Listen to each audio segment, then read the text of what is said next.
Note on the poem The Cromcast, a sonnet. The Cromcast is a podcast dedicated to discussing the works of Robert E. Howard and related pulp and weird fiction. An algorithm recommended it as appealing to the same audience as to whom the Voice Before the Void podcast appeals. I had been enjoying episodes of the Cromcast for several days when, one day, I faced down a gunman. Though I escaped with my life, my health, and even a bit of dignity over my actions while in danger, looking into the gaping black muzzle of a firearm held by a person in an extreme mental state who has determined upon a desperate goal is an awful experience. The fragility of life is brought too close, is made too real, and is unbearable.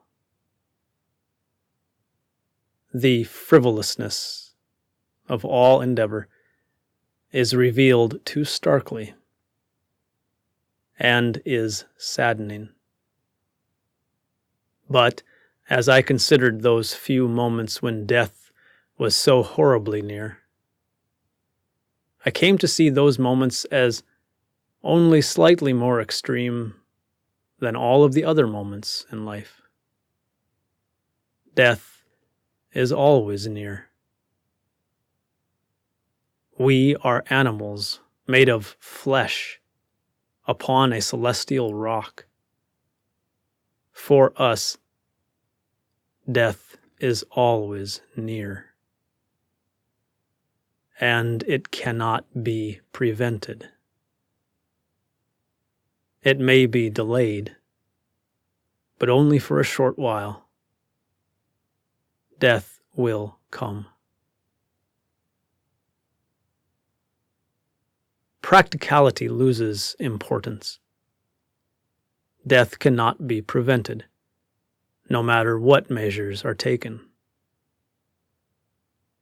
Frivolity becomes all important.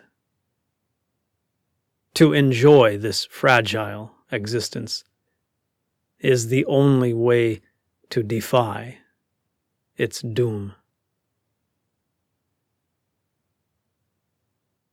The Cromcast, a sonnet.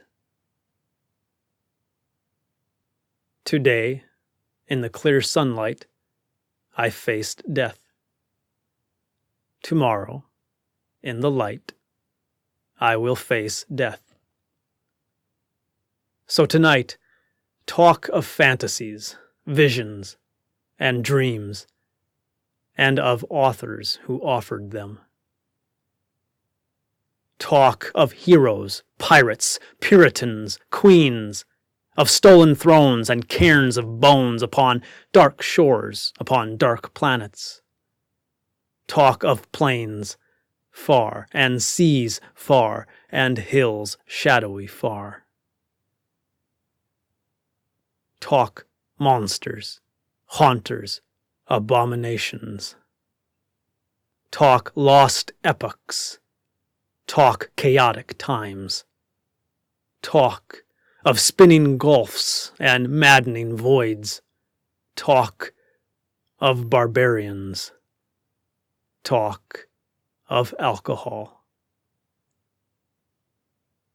Talk to transcend the fate of all things. Talk of those who, in the face of death, dreamed.